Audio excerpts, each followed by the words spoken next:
இப்போ வரைக்கும் நான் பண்ண எந்த படத்திலோ அந்த மாதிரி கேரக்டர் எனக்கு கிடைக்கல.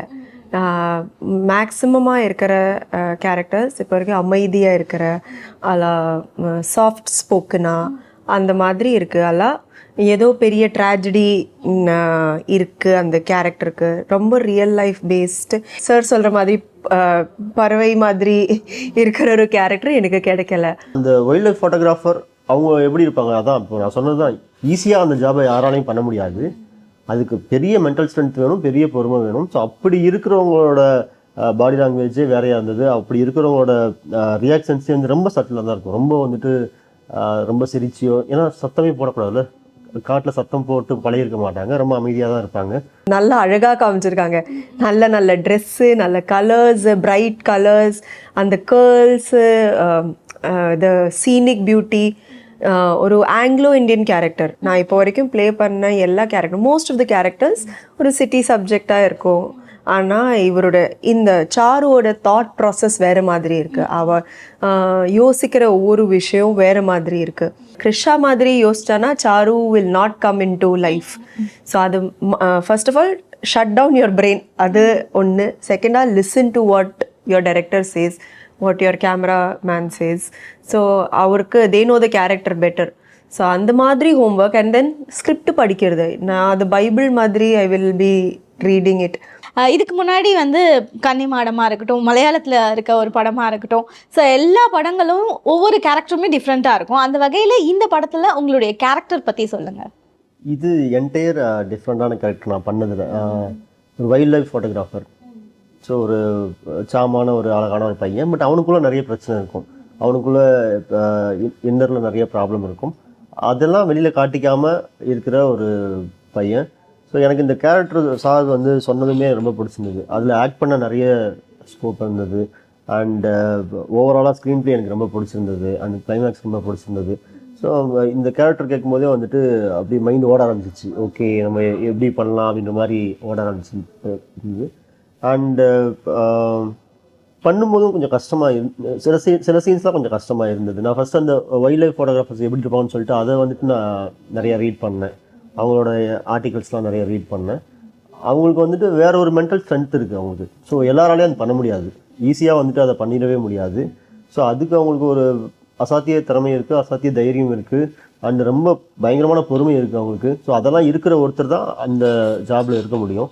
ஸோ அதுவாக மாறணும், அதுவாக இருக்கணும். அவங்களுக்கு இந்த பிரச்சனை இருந்தால் அவங்க எப்படி அதை ஃபேஸ் பண்ணியிருப்பாங்க, எப்படி அதுலேருந்து வெளில வந்திருப்பாங்க, அதை எப்படி கன்வே பண்ணியிருப்பாங்கன்னு சொல்லிட்டு அவங்களோட பாயிண்ட் ஆஃப் வியூ தான் நான் கன்வே பண்ண நினச்சேன். அண்ட் சார் சொன்ன இன்புட்ஸ்லாம் வச்சு அவருக்கு என்ன தேவையோ அதையும் வந்துட்டு முந்தைய படங்களுக்கும் இந்த படத்துலையும் டிஃப்ரென்ஸ் இருக்கணும் அப்படிங்கிறதுக்காக என்ன மாதிரியான ஹோம் ப்ரிப்ரேஷன் பண்ணீங்க? அதுதான் அந்த வைல்ட் லைஃப் ஃபோட்டோகிராஃபர் அவங்க எப்படி இருப்பாங்க, அதான் இப்போ நான் சொன்னது தான். ஈஸியாக அந்த ஜாபை யாராலையும் பண்ண முடியாது. அதுக்கு பெரிய மென்டல் ஸ்ட்ரென்த் வேணும், பெரிய பொறுமை வேணும். ஸோ அப்படி இருக்கிறவங்களோட பாடி லாங்குவேஜே வேறையாக இருந்தது. அப்படி இருக்கிறவங்களோட ரியாக்ஷன்ஸே வந்து ரொம்ப சட்டிலாக தான் இருக்கும். ரொம்ப வந்துட்டு ரொம்ப சிரிச்சியோ, ஏன்னா சத்தமே போடக்கூடாதுல்ல, காட்டில் சத்தம் போட்டு பழகிருக்க மாட்டாங்க, ரொம்ப அமைதியாக தான் இருப்பாங்க. ஸோ தன்னோட சின்ன சின்ன அசைவுகளில் தான் அவங்களோட வந்து இதை வெளிப்படுத்தணும் அப்படின்னு நான் நினச்சிருந்தேன். சார்கிட்டே அதை சொன்னேன், சாரும் வந்து ஓகேன்னு சொன்னாங்க. ஸோ அப்படி தான் பண்ணோம். ஆக்சுவலி இந்த படத்தில் நான் ரொம்ப அழகாக இருக்குன்னு நான் நினைக்கிறேன். ஸோ முந்தைய படங்களை விட இந்த படத்தில் கொஞ்சம் அழகாக இருக்குன்னு நினைக்கிறேன். ஸோ என்னை கொஞ்சம் அழகாக காமிச்சிருக்காங்க. செலியன் சார் வந்து என்ன அழகாக காமிச்சிருக்காரு. ஸோ நான் ஹாப்பி, இந்த படம் பார்த்துட்டு ரொம்ப ஹாப்பி நான். ஓகே. அண்ட் கிருஷியா, உங்ககிட்ட இந்த கேள்வி, உங்களுடைய கேரக்டர் பற்றி சொல்லுங்கள். அதே மாதிரி இதுக்கு முன்னாடி உங்களுடைய கேரக்டராக இருக்கட்டும், இந்த படத்துடைய ட்ரெய்லர் பார்க்கும்போதும் வந்து ஒரு மாதிரி ஒரு பப்ளியான ஒரு கேரக்டராகவே இருந்துச்சு.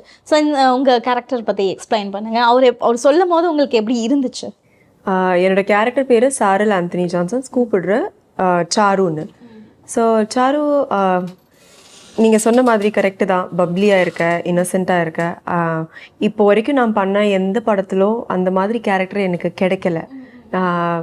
மேக்ஸிமமாக இருக்கிற கேரக்டர்ஸ் இப்போ வரைக்கும் அமைதியாக இருக்கிற அல்ல சாஃப்ட் ஸ்போக்கனா அந்த மாதிரி இருக்குது. அல்ல ஏதோ பெரிய ட்ராஜடி இருக்குது அந்த கேரக்டருக்கு. ரொம்ப real life based.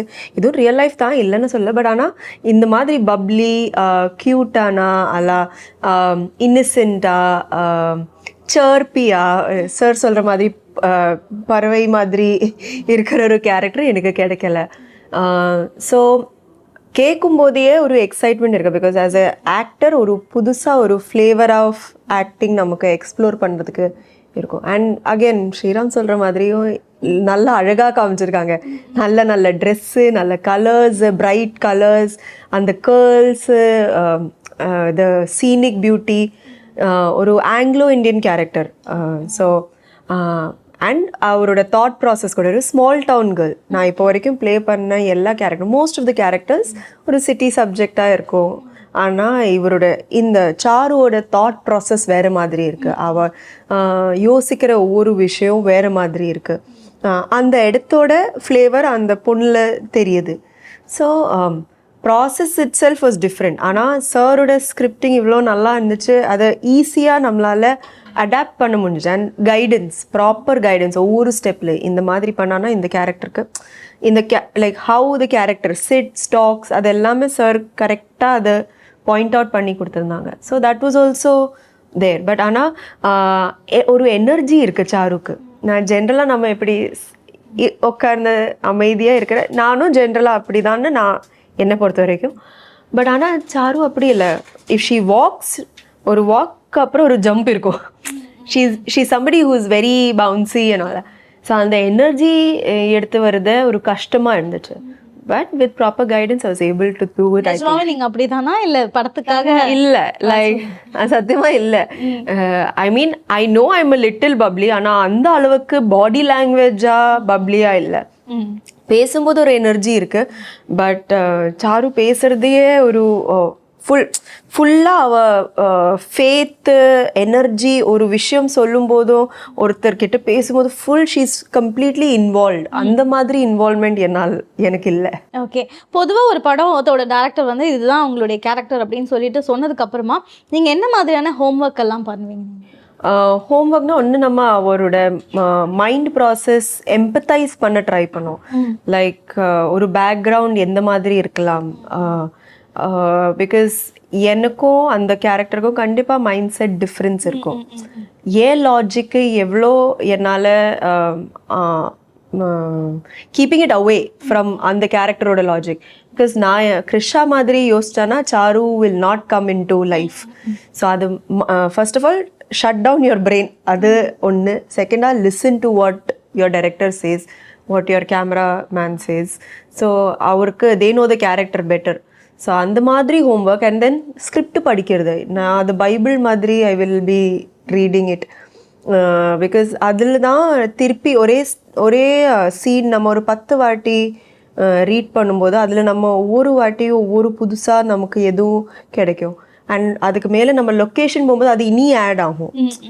So it's always under construction இருக்கலாம் ஒரு கேரக்டர்.